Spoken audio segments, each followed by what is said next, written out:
to transform Brazilian education into something that is more creative and more hands-on and more relevant to everyone. Our idea is not only to bring ideas from abroad here and just drop them here in the schools. No, not at all. In our work, we assume that there are many initiatives in Brazil that are great, that work with creative learning, looking for more relevant and cooperative education for all. So our goal is to gather these initiatives that we have in Brazil in a network and together and with the experience we bring from abroad to try to look for a transformation or a movement that is organic and that looks like our country. Creative learning is an educational approach that came up around, is being researched for 50 years at the MIT, and it emphasizes a lot of the work in projects, cooperation, and free exploration of materials in a way that people exercise the creative muscle that many times is left aside and it becomes atrophied. In our session here, we're going to explore one of the aspects that is very important, one of the core aspects of creative learning, which is the concept of tinkering. There still is no translation for it in Brazil. We have to work on that. But it can be translated as free or playful exploration, which is what we see when we see kids playing freely with different types of material where there is no right or wrong, and the ideas evolve as kids interact with the material. We believe that it is a very important aspect in developing creativity, very important aspect of education that needs to be incorporated in the day-to-day in schools. And today we have the great pleasure to have some people who have been working with the concept of tinkering for many, many years and are going to share a bit of their experience with us.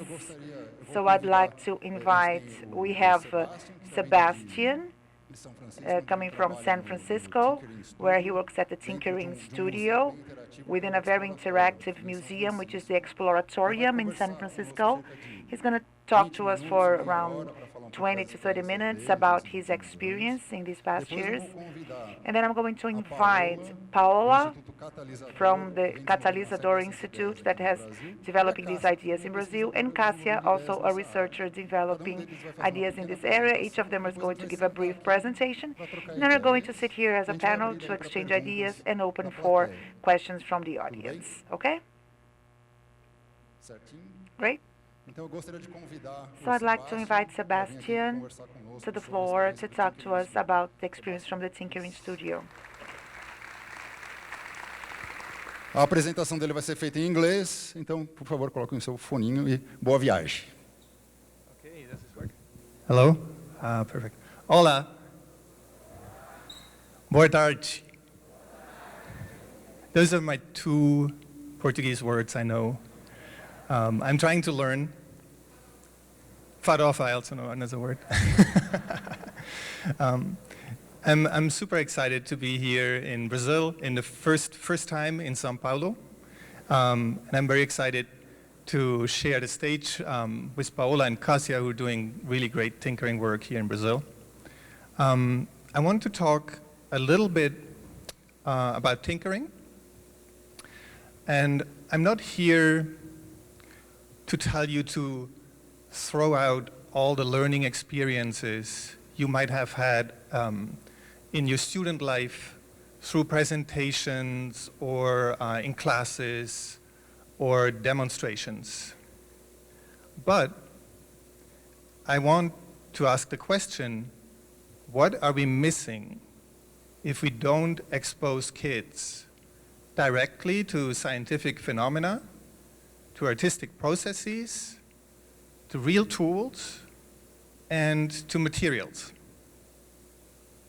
Imagine for a minute if you were creating a learning experience that is entirely driven by the learner's curiosity, an experience that the learner has agency over, and an experience that the learner chooses to engage in instead of being told by someone to solve a problem.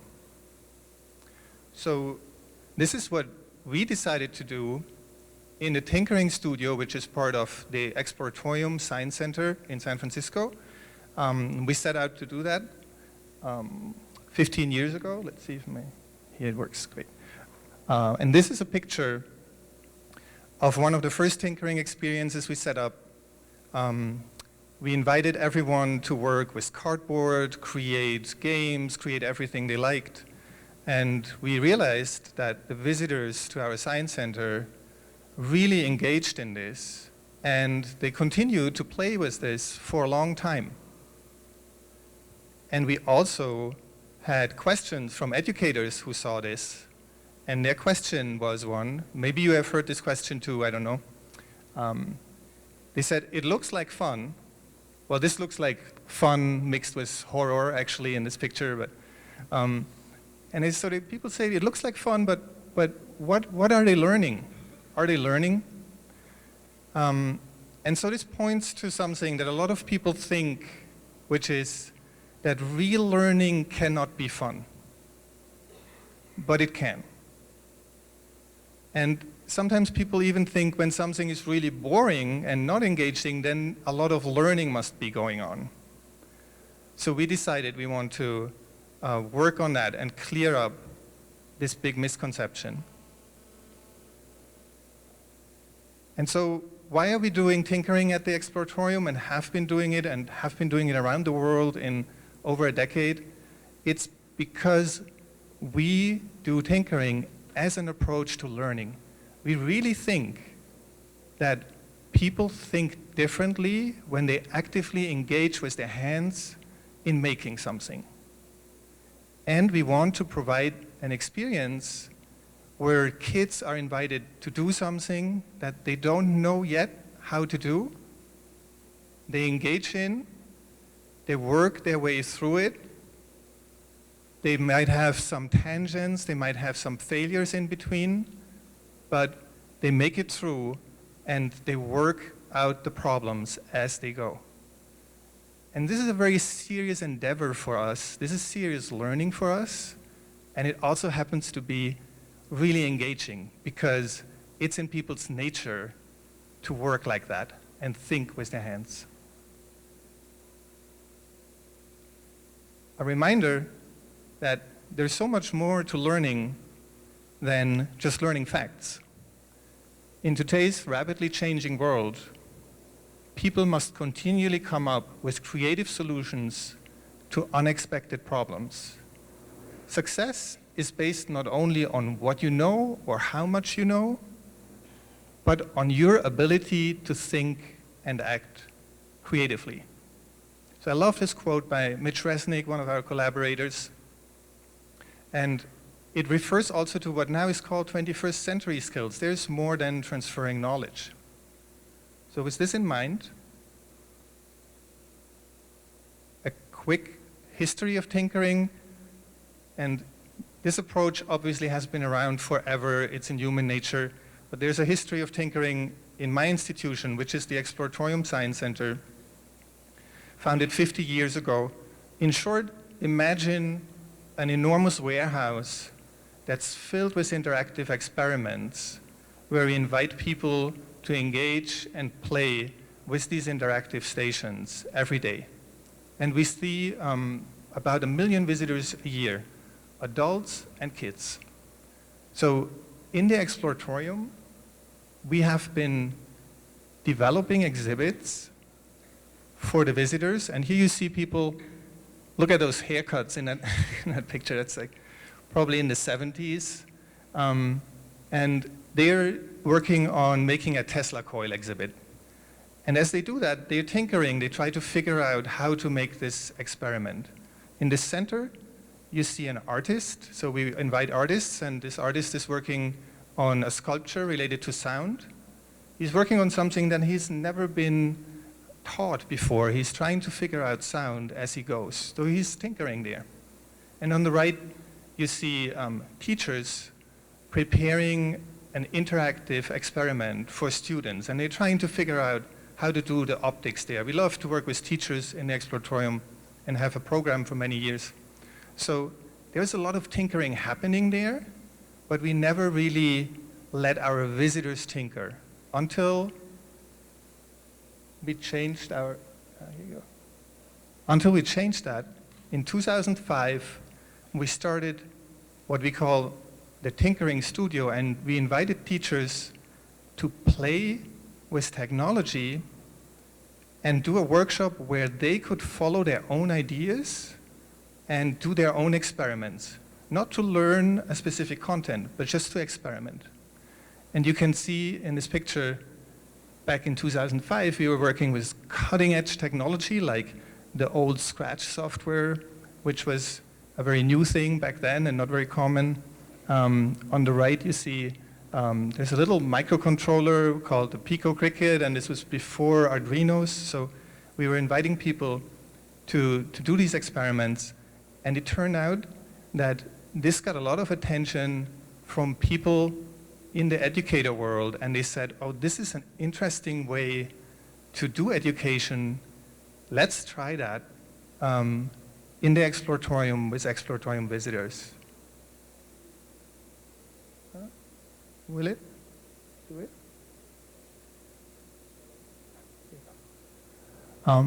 So the next slide shows us bringing out lots of materials to build marble machines and invite visitors to do their own tinkering in the museum. And we were really not sure if this would work because it takes about an hour or 90 minutes to do something like that, whereas in our museum, usually people spend 1 minute to engage with things.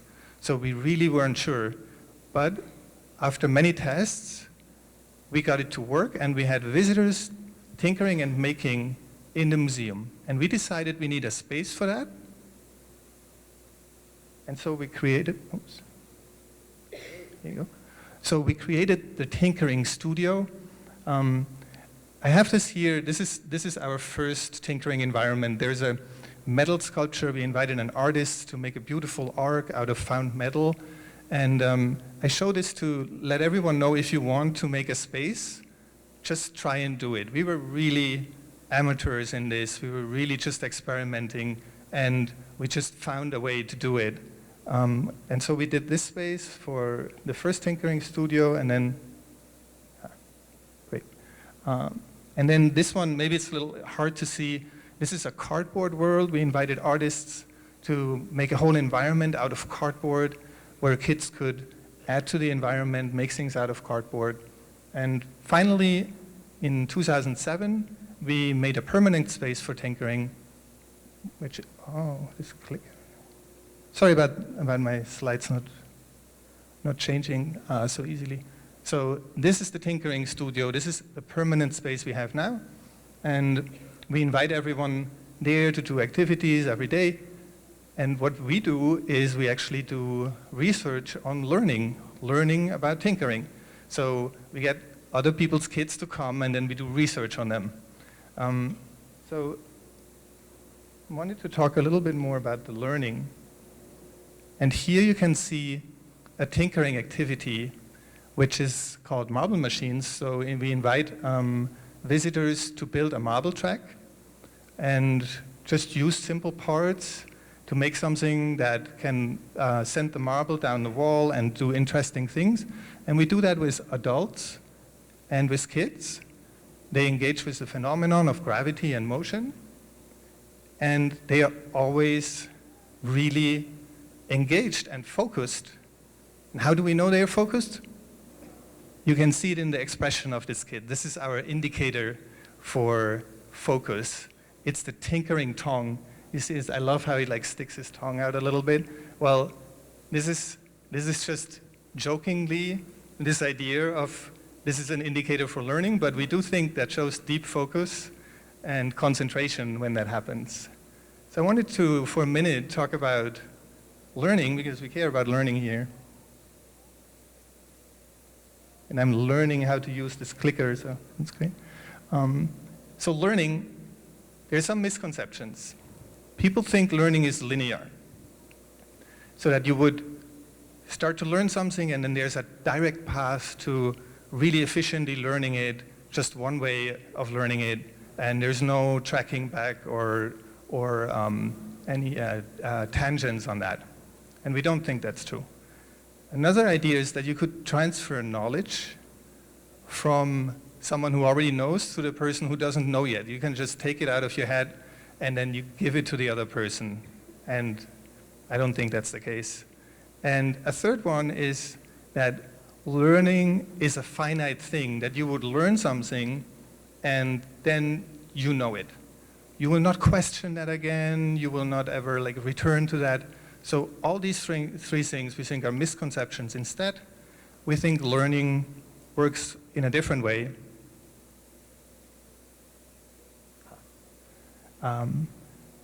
In fact, we think people actively construct their own understanding and knowledge of the world through experiencing things and reflecting on those experiences. A quote from Jean Piaget, who is the founder of constructivism. So in this kind of learning, things happen not in a linear way. They happen differently, and I show you what that looks like in the tinkering studio in a little video.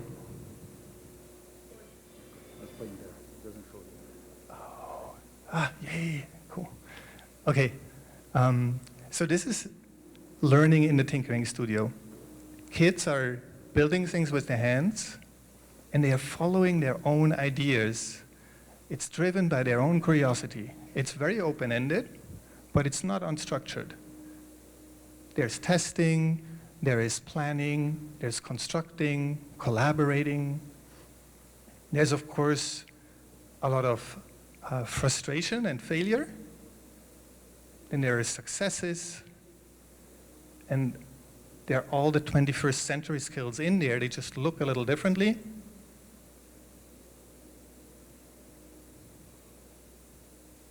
And then there's, of course, the tinkering tongue.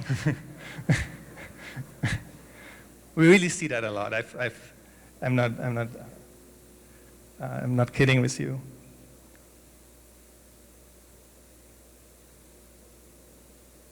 All right. So with this in mind, we think learning looks a lot more like this. Learning is really messy. There are a lot of starts and stops in the learning. You will often revisit something that you think you know, and then you come back to it and you find out, no, maybe it's different. And of course, in this whole process, you will learn things on the way that you might not have thought you would encounter when you first started out.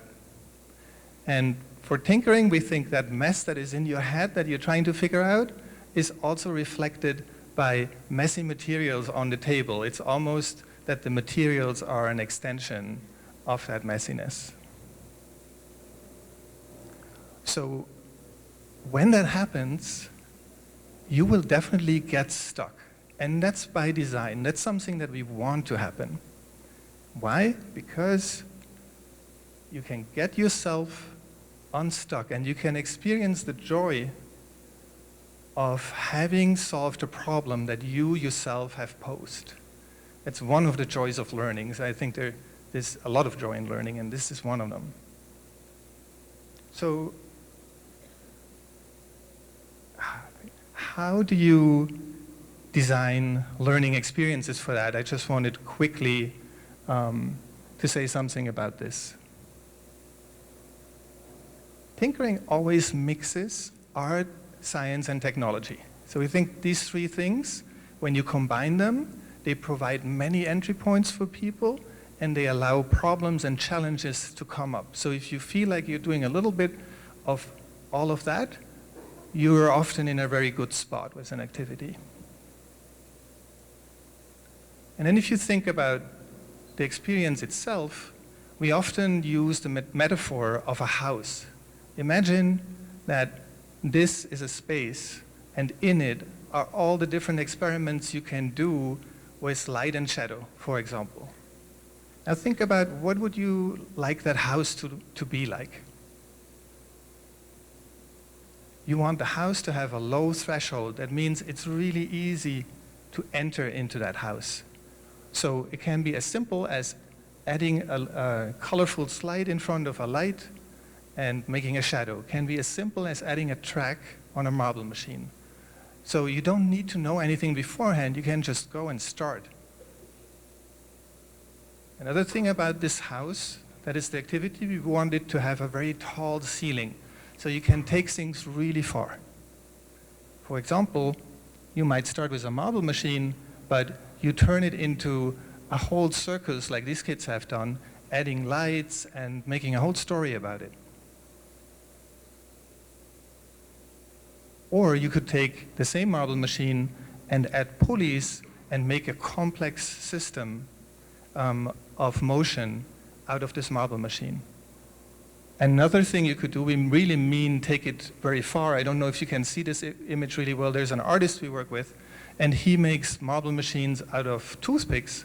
And you see him there, and he's wearing a hat that he made out of toothpicks that he can put marbles inside, and they run around. So you can take these things really far and be really expert in it. You also would like white walls for that house. And this is often something we get challenged by educators. So it's about a marble machine, but in reality, maybe learners are building something like in this picture, which is a sound machine. So they changed the idea to make something that creates music. Or some kids, when we do light experiments, they bring in their own figurines, and they made a whole theater play out of these light experiments. So we think this is great. Like if kids do something that we never thought they would have done, we think that's a good sign. So we call that white walls.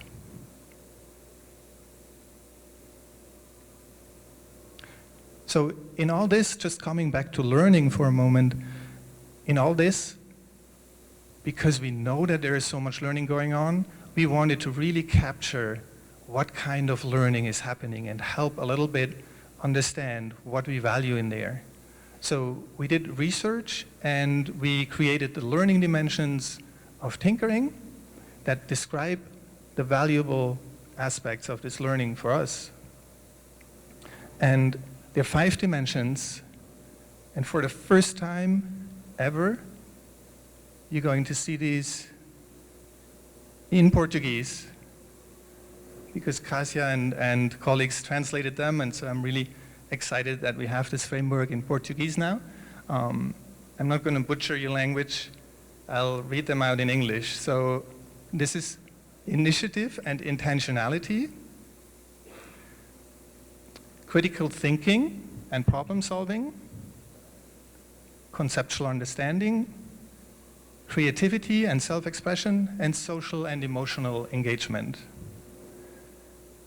Now, 2 of these dimensions are in schools, are so, they put front and center in schools, which is conceptual understanding and critical thinking and problem solving, and that's really important. But we think for a full experience, for a satisfying experience, there is much more than those 2 things that should be present. And for just a minute, I just want to show some examples where you can, as an educator, you can see how these dimensions show when you do an activity. So conceptual understanding, one indicator is constructing explanations. So you might see participants talking about why a light bulb doesn't light up, and maybe why it then lights up if you add more batteries. So they are building knowledge, constructing knowledge, and they might get it wrong sometimes, and that's okay. It's better for them to continue staying with the problems than getting an answer and stopping to engage with the problem. Creativity and self-expression. This is often overlooked. So this is a light exploration we do, and each kid creates his own box there, and they respond to the materials based on the aesthetics of the material. They get to choose what they want to use here based on how beautiful it is or how much it reflects their own interest. So we think that's really important in learning. Another aspect, expressing joy and delight. So we might set up something where kids can play with shadows and they just are delighted by what they can create with their hands, and that results in engagement. So it's very important and very key to actually let kids play and let them show their joy. And of course, being playful. So this kid is doing optics explorations, but she's also creating a scene of her dream vacation. She's actually playing and sharing about a story while she's engaging with these scientific phenomena. Social and emotional engagement. For the social part, teaching and helping one another. Kids will, if you have the right setting, actually collaborate and maybe even teach each other about some of the things that they are learning. Like these kids, they're measuring the distance for marble machines, and they taught each other how to use a stopwatch. So creating opportunities for that is super important. And the last one, initiative and intentionality, is a defining learning dimension for us. And we're talking here about kids taking intellectual and creative risks. This girl is creating a contraption that is a moving contraption of her dog moving around. And this was so important to her that it moves just right, that she set herself the challenge to do a complex linkage, something that we would never have asked her to do, but she set herself that challenge and set her own goal. I have another one showing a young man here where we did circuit explorations and we were just connecting wires to LEDs. And he decided that he has to solder the LED to the wire. He said it wouldn't hold tight enough. So by doing that, he requested that he would get a soldering iron, and we brought that out, and he taught himself how to solder. So learning how to learn and really taking agency over your own learning is something that we should all value in any learning framework. With that, I want to end with just the big message about tinkering in the Tinkering Studio, which is we want to have kids do and follow their own ideas. So all our education is centered around supporting kids in engaging with their own ideas while we keep these learning dimensions always in mind. So thank you very much, and I'm going to hand over to Cássia and to Paola. Thank you.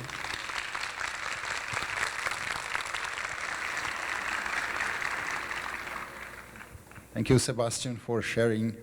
Obrigado, Sebastian, por compartilhar pouquinho da experiência do Tinkering Tinkering Studio aqui com a gente. Tinkering Studio with us. Se vocês tiverem a oportunidade If you have the opportunity to go to the U.S. and go to the San Francisco area, do not miss the opportunity to learn about the work at the Tinkering Studio. That is fantastic. Going on with our discussion, I'd like to invite Paola. Paola is from the Catalisador Institute, an NGO that has been experimenting creatively in collaboration with schools, libraries, and different alternative space, traditional and alternative spaces in São Paulo. And she has been exploring these ideas. Good afternoon. It's so good to be able to talk after Sebastian. There are many things I don't even need to explain anymore. It's an honor to be here. Tinkering is something that is part of our institution from our very beginning. And I want to talk a bit today after Sebastian is about, we do not have a perfect term for tinkering in Portuguese, so I'm going to use tinkerar here. So we have a collective thinking about this. Maybe we will finish this conference with a term that we'll have, and we'll see how I hope to conjugate this verb. But tinkering is a catalyzer for the building of sense within the classroom and the school. At Catalisador Studio, this sentence from Genzi Piorsky, a researcher of play, I like this quote a lot. It's been following us from the very beginning, which is the nature of things must be dreamt with the hands. And we are afraid that in schools, this dreaming with the hands, mainly from school, 6, 7 years of age, this gets lost. And tinkering is a way to be able to continue dreaming with your hands.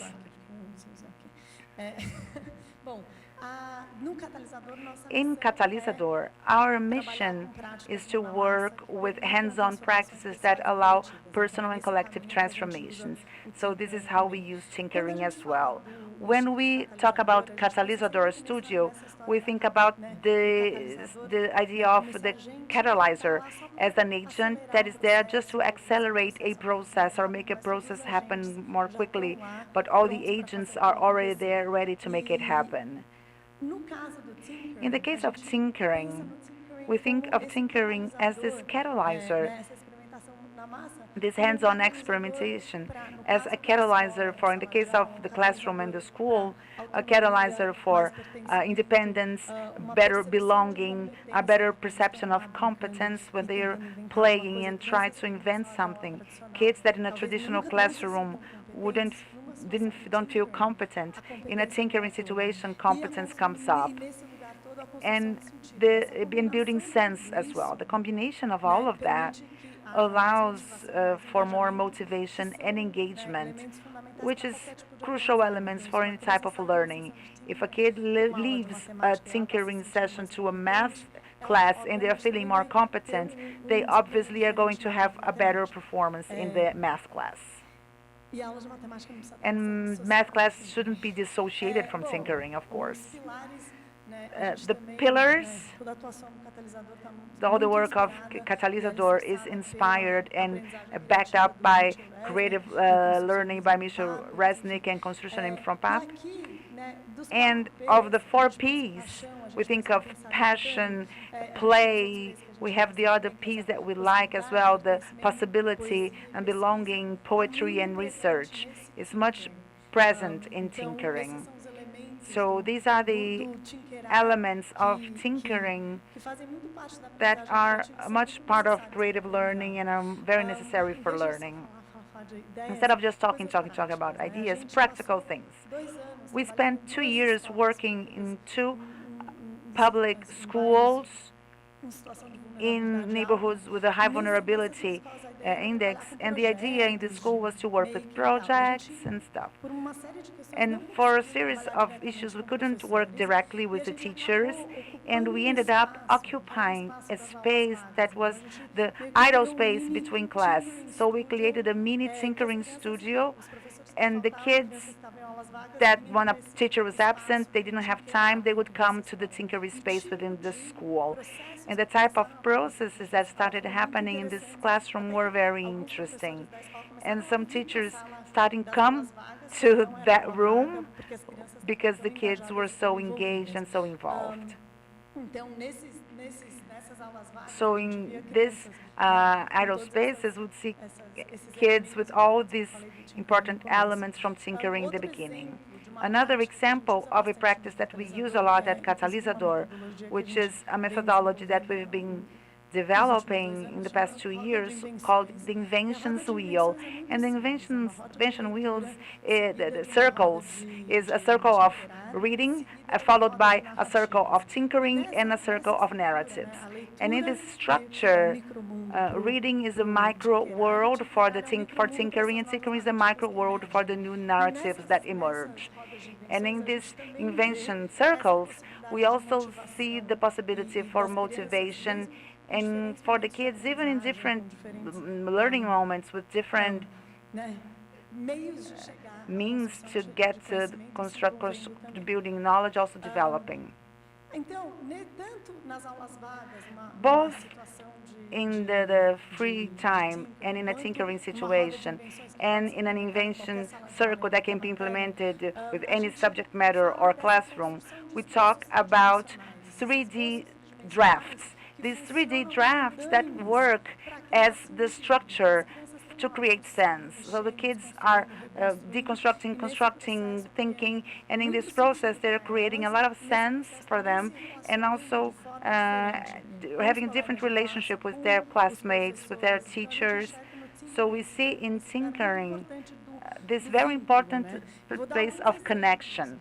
I'm going to give some examples of how, beyond the work at Catalisador, I'm also a teacher at a private school where we use tinkering a lot.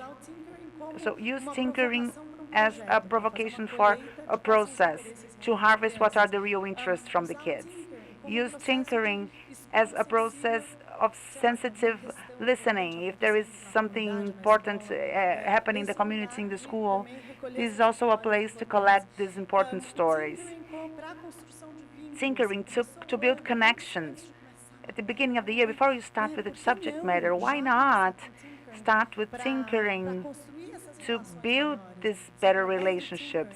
Through tinkering, when they have that tongue out, a tinkering tongue, we can find out a lot about the kids, and it's very important for us to create this connection with them. The place of inclusion. Within tinkering, kids with the most different needs can also be included, so we can differentiate in this space where there is a possibility of tinkering. As a teacher, I use tinkering a lot to introduce tools and procedures. So depending on the curatorship of materials that you do, you can have them do great exploration about one tool, about one piece of material, which is very important. And of course, as in the ideation process and collaboration process. The Catalisador Studio has a new program called Catalyze a School. That the idea that it's through tinkering to transform other aspects of the school. Well, tinkering has been gaining strength. You see there's discussion, people doing it some time ago. From 2017, there is a collective, there are several people from it around. I think Nara is there somewhere. Collective to think about tinkering, implement actions related to tinkering in Brazil. And one thing that we did last year was to translate the activity guides from the Tinkery Studio that are available on that QR code on the screen. Actually, there is the link for the website, and then on the website you have the translated guides. In the school I work with in Avenues in São Paulo, we have already incorporated tinkering as part of the syllabus. All these mentions to learning that Sebastian mentioned in his presentation, when we design activities to approach the syllabus we have, tinkering is a very important part for my class in our teaching project. I think I made it in 10 minutes. That's it. If you have any questions, if you want to exchange ideas, it's not that easy to do tinkering. There are many challenges. We won't be able to talk about all of them here. I'm going to give the floor to Cássia, or Leo can introduce Cássia. And thank you. Obrigado, Paola, por tinkerar aqui com a gente. Thank you, Paola, for tinkering with us. I'd like to invite Cássia, a PhD student from the University of São Paulo, who has researching and working directly in schools for many years as a teacher, exploring several dimensions of creative work and the issues. Thank you, Leo, for the presentation. I'd like to thank all of you for being here. Thank you for the invitation to be here, invitation from Sebastian and Leo, and thank for Paula's and Leo's and Sebastian's inspiring talks before me. It's a great beginning, and now there's many things that I don't need to mention because they have already. So I'm going to tell you a bit about how tinkering has happened in my experience. I'm going to speak in more detail about my master's thesis and some of the results I've observed, in which I combined the tinkering approach with the teaching of physical programming in a couple of schools. When you talk about physical programming, I don't know if it's clear for you what I'm talking about. You might think of physical programming as a synonymous for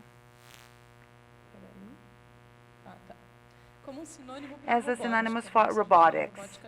If you say robotics, we understand better what I'm talking about. I just don't like to use the word robotics because we imagine that with robotics I'm going to build robots, which is things that walk or do something useful for something else and have that humanoid aspect. And physical programming is an expression that includes that, but in a broader sense. When you think about physical programming, you talk about programming the physical world, but in a sense that you can create crazy machines, artistical installations, and several types of creations that not necessarily look like robots.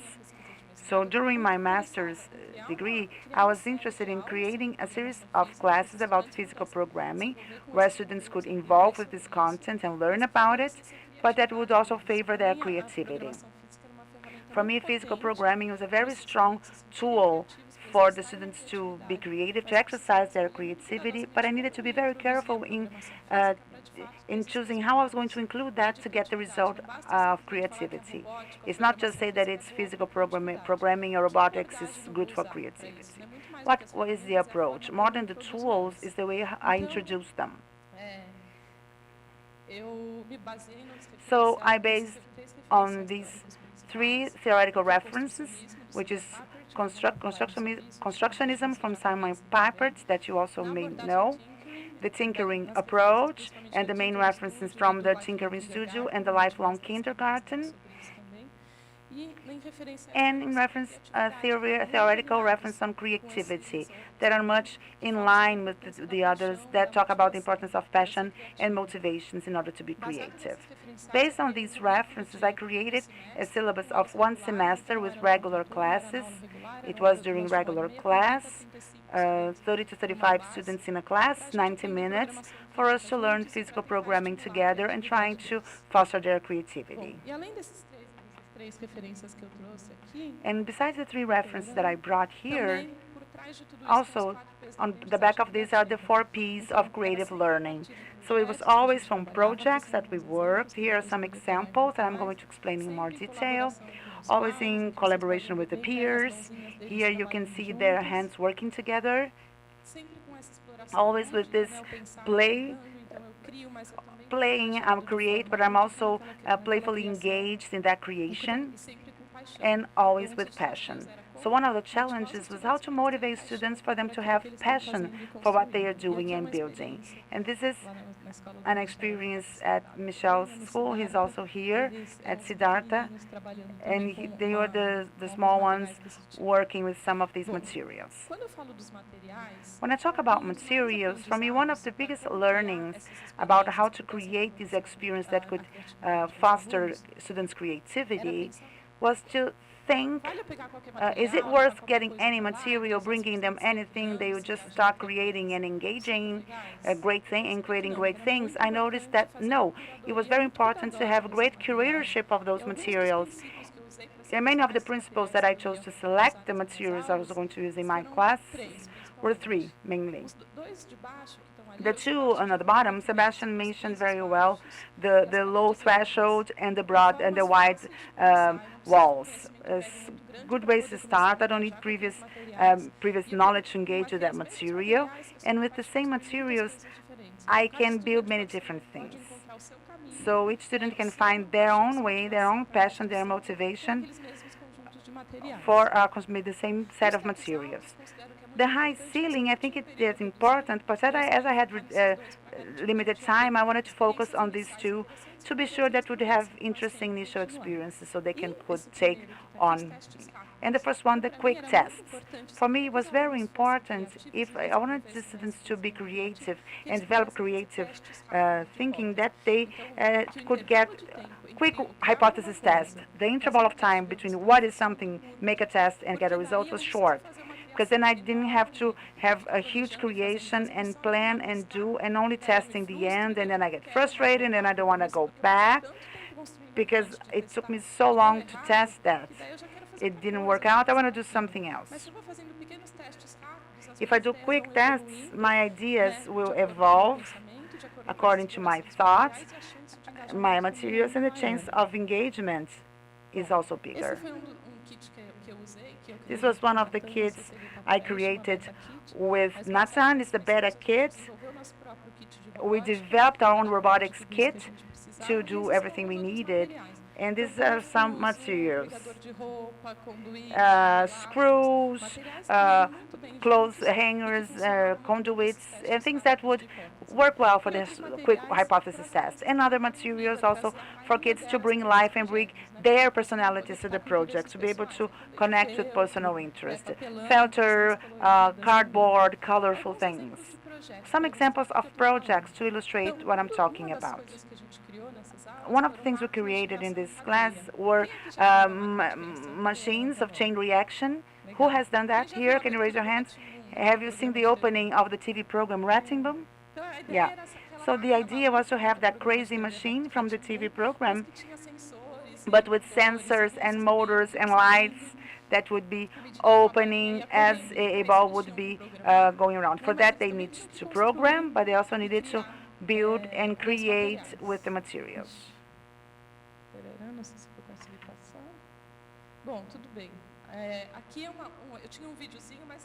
I had a video, but you can understand. It's a ball rolling out, or sensors understand what's going on, motors open, and the machine happens. Another example of project I created with a student was the pinball. I don't know if I can play it. Can you see it? It is... No, it's okay. It's a pinball machine with the same materials, this perforated plate, screws and clothes hangers, a machine where they could play with marbles that would hit the button and score points, hit another one, have a light and sound, and things would happen. And these are some examples of projects from students creating this pinball. Sometimes you look and see, oh, it's kind of ugly. But for the student, they were totally involved in this creation. And one of the things I consider important when I evaluated my own work during the classes is, do I see diversity in this project, or are they all the same? Is everybody doing the exact same thing? And if I saw they were creating different things, even if not so pretty aesthetically, I felt that I was on the right track. And in the end, after exploring these materials, they had time to create whatever came to their mind without a theme. And these are some of the projects they created. Some of them supported in some previous ideas, as the clothes hangers. Here's Pikachu, soccer games, and more looking like them. And then, as it was a research, I was much interested in learning about what type of transformation this had on the students. So I conducted some interviews with them and asked them whether those classes had impacted them somehow and how. And I identified two larger categories that I consider a learning dimension, complementary to what Sebastian mentioned in his presentation. I observed very interesting impacts in the way, in their perspectives about themselves. So in the way they saw themselves, they started to see themselves differently, and their perspectives about the world, new looks for things around them, as if participating in those activities had placed a lens in front of our eyes, and I can see the world differently. In their perspectives about themselves, I analyzed everything they said, and I identified three subcategories from what they said. It was not something I had defined previously. First one, they mentioned about the ability to make and build. They started seeing themselves as people, beings that were capable. I didn't know I was capable to build. I didn't know anyone could build things. The other one was the ability to learn. They mentioned a lot about, I could see I'm capable of learning, and one student said, I learned more than an adult. I don't know if this is good or bad, but for me the impression was that he was feeling a big learner. And lastly, the creative feeling said, I used my creativity and I never thought I could be as creative. So this was significant change for them in this sense. And about the perspectives about the world, I identified two subcategories in their what they said. One was new looks to old materials, things that are around and we see as just a thing. They started to see that they could build many things with the things they had at home. And they had many ideas, things they were doing at home, using matches and other materials from home, started looking at materials differently. And lastly, an interest in understanding how things work. So they started to look at these materials and say, what's inside? How does this work? Oh, there is, if or if not, there's a condition behind this programming. So it is a lens that we put on in front of our eyes that we do not remove anymore. And it's very valuable learning. It's not content, but it is learning. Oh, I learned to program. I learned the conditional structure. No, I learned that I can create and I see the world differently. And just to wrap up, I'd like to share 3 strategies that I consider are very important for these results that I got. I had started this list with 12 strategies, which I described in my paper. But I wouldn't have time to talk about all of them. I chose 3 that I consider the most important ones to share. One of them, when we're teachers, and we define an activity, generally we imagine where I want the students to reach in the end. My suggestion is the opposite. How can I offer materials for them to start and let each one of them to find their way with that? So to give a thing instead of a challenge, something broad where everybody can find the way to take that journey and can come to reach different ends. And the other 2 is to allow students to change their minds throughout the process and that they start with the available material. This is a little opposed to the idea that students always have to plan before executing. With several teachers I've worked with during my master's, they said, so they're going to start planning, right? They're going to draw first, draft, and then they're going to build. I said, no, let's try to do it differently. Let's try to have them start exploring the material and see where it takes them. I think sometimes we need to let them create without a plan and see where it leads. Where do these explorations go? This is very powerful, a very powerful way to help them develop the creative feeling. So now I just would like to thank all of you for being here, and especially the group from the Lifelong Kindergarten. They were very important during my path. I spent some time with them during the guys from Synchrony Studio that always answered my questions when I had them and helped me a lot indirectly. And 3 references that were fundamental to me. If somebody wants to understand more of what I'm talking about, these are very important references. The 3rd one is from Natalie. I'd like to thank her a lot. She was supposed to be here. She ended up not being able to make it. But she created a very beautiful text about new pathways into robotics. So how to work robotics in this more creative perspective. The 2 first ones are in the references of our network. The 3rd one is translated, but it's still not there, but it's going to be uploaded soon. Thank you.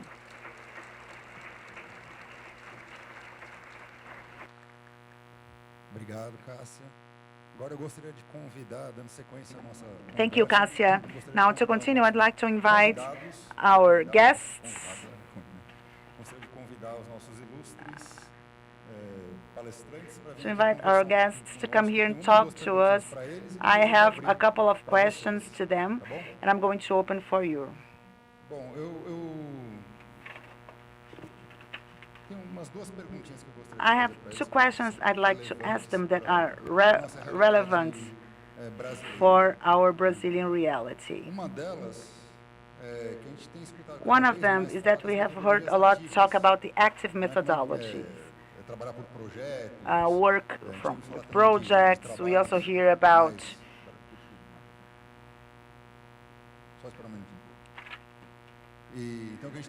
so we've heard a lot about active methodologies, working with projects, working with the hands. We also hear about the maker movement. I'd like to hear their opinion about how tinkering relates to these active methodologies. Is it the same? Is it different? What should we be looking at? Yeah, I can talk about tinkering and making. This was translated back to me in Portuguese. It's really intense.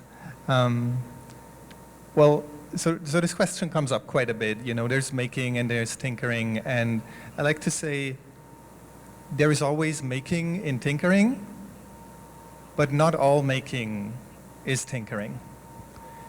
And there's more to say, but certainly tinkering is not instructionalist. Tinkering would not be an activity where you do something step by step, but making can happen like this, and I think there's a lot lost when you do things just step by step. And then another one that I think is interesting is that, yes, we are making something, so often people will think this is about the product, but really it's not about the product, right? It's the joy of learning and the joy of tinkering, not the joy of having a perfect product. So that would be my view on that.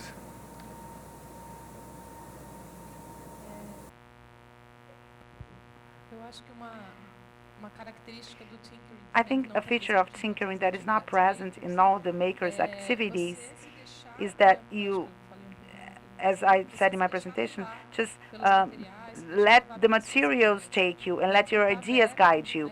So to be open to this process of changing your goal and see where it leads you.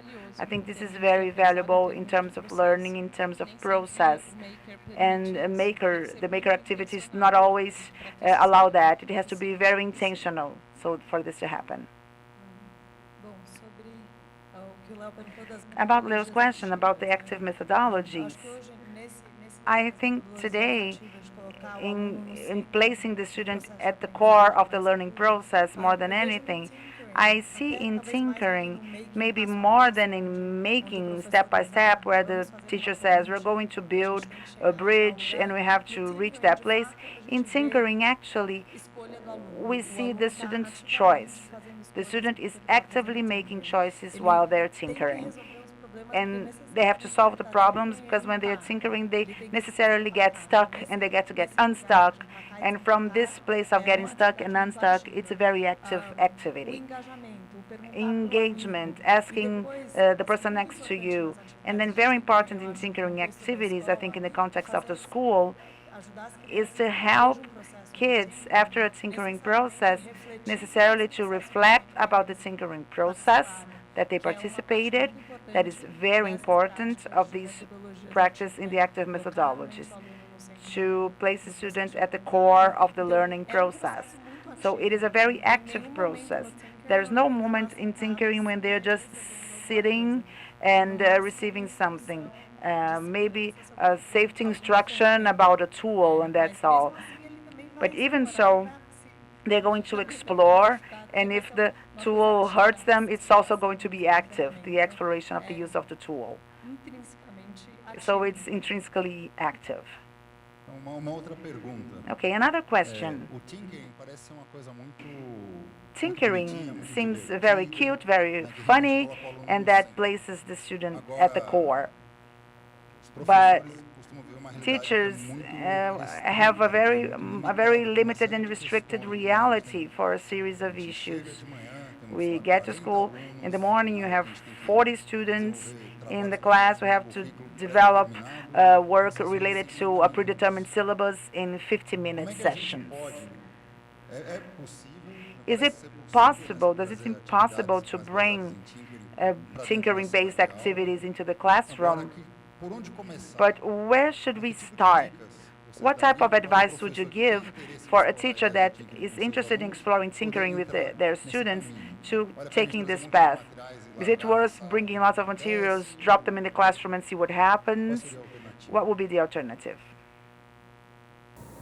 I'll just start by saying that we are so thankful for all the work that we have been seeing teachers do around the world and in the US, and including Paola and Cássia, bringing tinkering into the classroom. And we see tinkering as an approach that you can add to your practice. It's not something that has to exist in its pure form always. So this is our way of thinking about it. You can bring it in, and I know that teachers are very capable of that and understanding what can work and how can it work.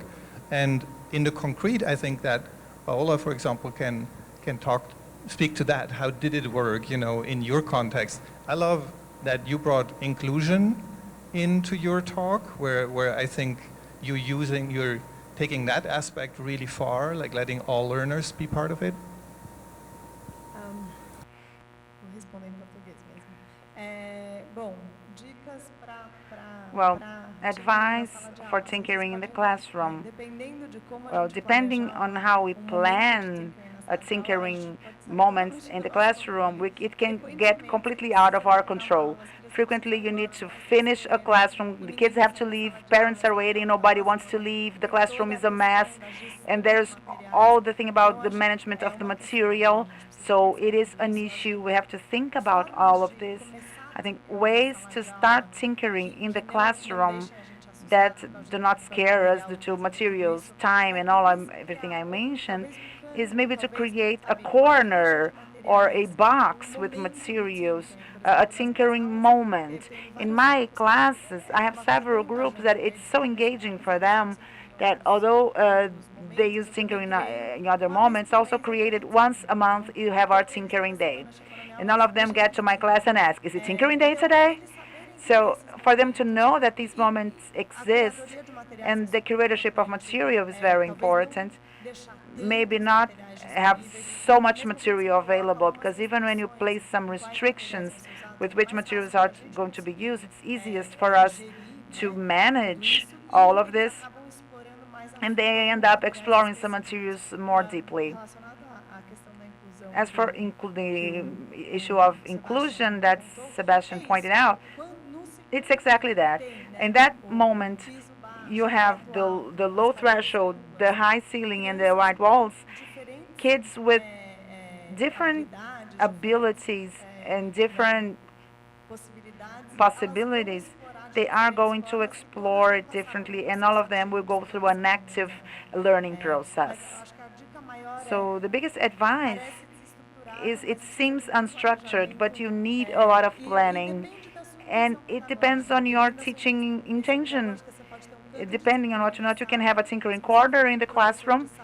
If you're the class teacher, you can do this. If you're just go to that classroom once in a while, you have to need a specific box of materials. At Catalisador, we have some practices available on our website and tips and ideas. You have the invention circles, which are very simple practice. It's reading in a circle. You have a specific kit. So sometimes create some kits together with the kids is also a way.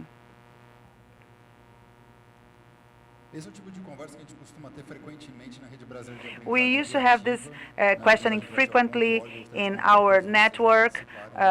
Please visit our website and participate in our forum. Now I'd like to give the floor to the audience in case there are any questions.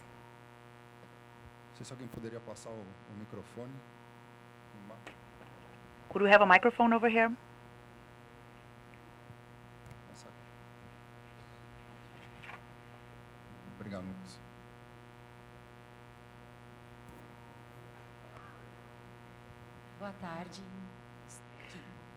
Good afternoon. I'm Juliana. I'm a school coordinator for basic education.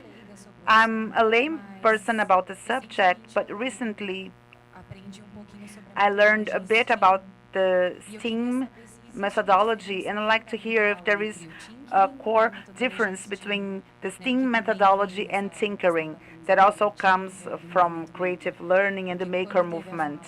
because when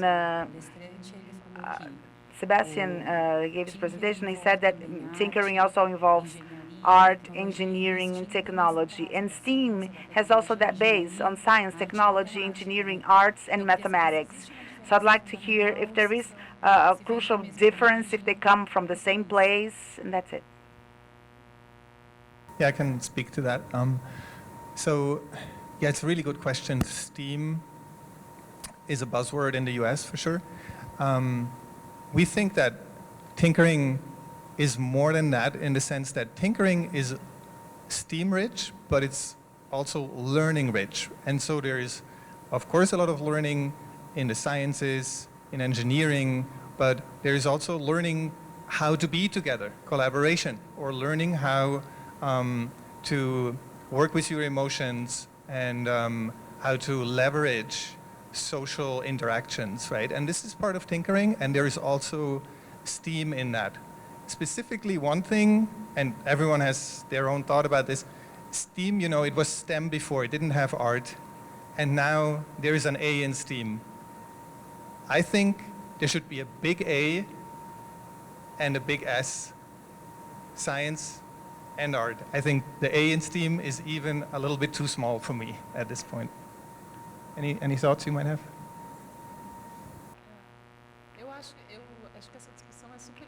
I think it's a very interesting discussion. It's an excellent question because STEAM, at least as I see it, is science, technology, engineering, art, and mathematics together. But this union, just like making, when Sebastian mentioned the difference between making and tinkering, just like making, STEAM can be done according to several different possible approaches.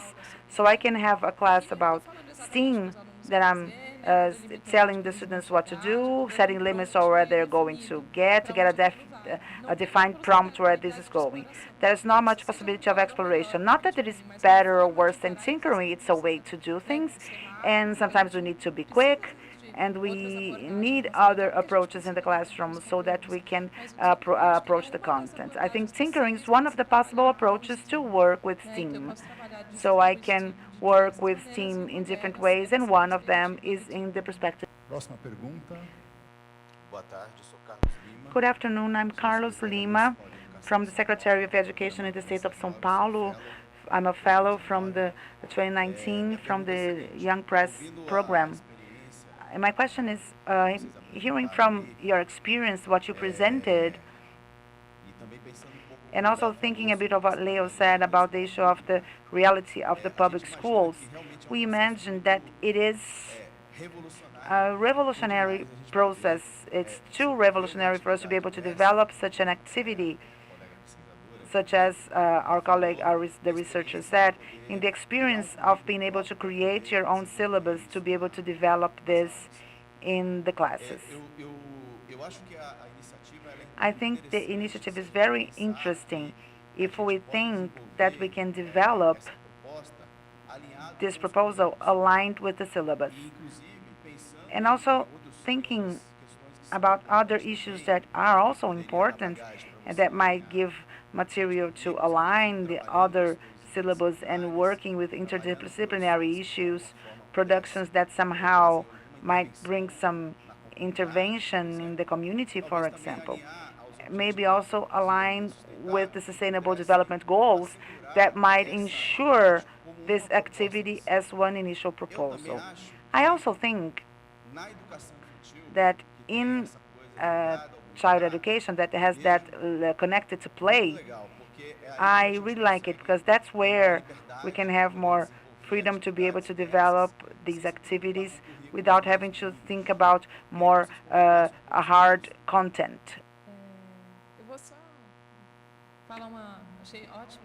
I liked what you said. I think it's important to think about this alignment. It's such short time at school, so let's optimize it and be able to work with things in a combined manner. I think it's very important.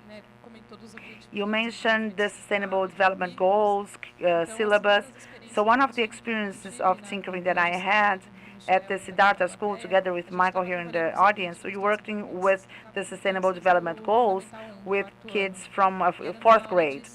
It was a science class, I think.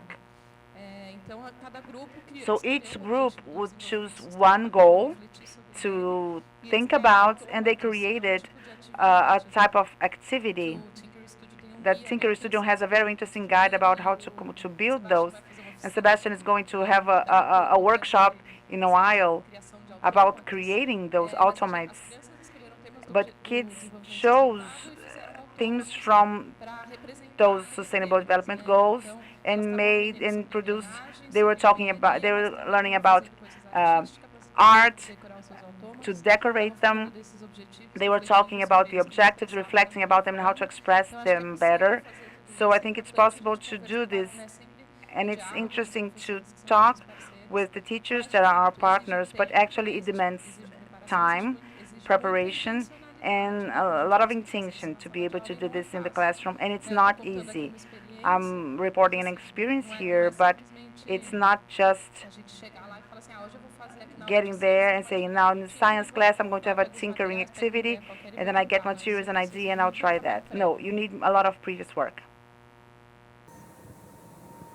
I think we've seen that people bring in tinkering into their practice, and for example, the activity that Cássia mentioned, a lot of teachers do circuit boards, which is an activity where you have elements that you can connect with lights and motors and even moving parts, and you can learn about circuits. So that seems to fit really well in the classroom, and I think that's how you start. You bring it in the syllabus, and then don't stop there. When you talk to your principal, also tell them that this is about learning how to learn, right? Think about how learners and kids with that become more independent learners, and this could impact everything in school. So I love when people do tinkering activities, and I hope they can be used to do curriculum, but also do more and change the thinking of the learner to be more active and take agency. Muito rápido. Acho que a gente não Very tem tanto tempo, briefly, I don't mas think we have much time, but alinhar com o currículo, to alinhar com align essas- with the essas curriculum demandas, and with the todas as demands is demandas. crucial. I'm going to give an example. Recently, we had an invention circle in a school, a public school in Brumadinho, and we were working with the teachers, and there was a teacher working on a specific text. They were working with adjectives and so on. Then we had an invention circle about that specific text.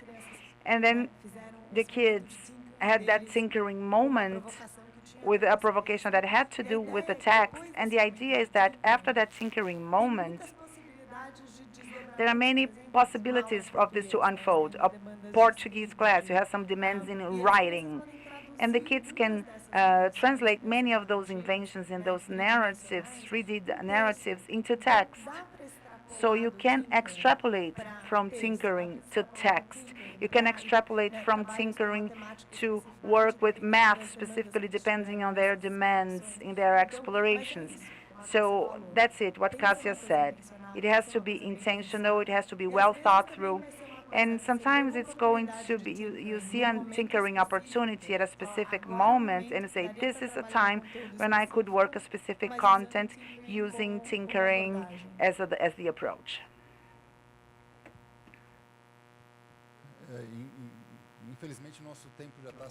Unfortunately, our time's up. So I'd like to invite whoever has further questions. You can come and talk to our speakers. They are going to be around these days. It's a very rare opportunity we have to have them here with us.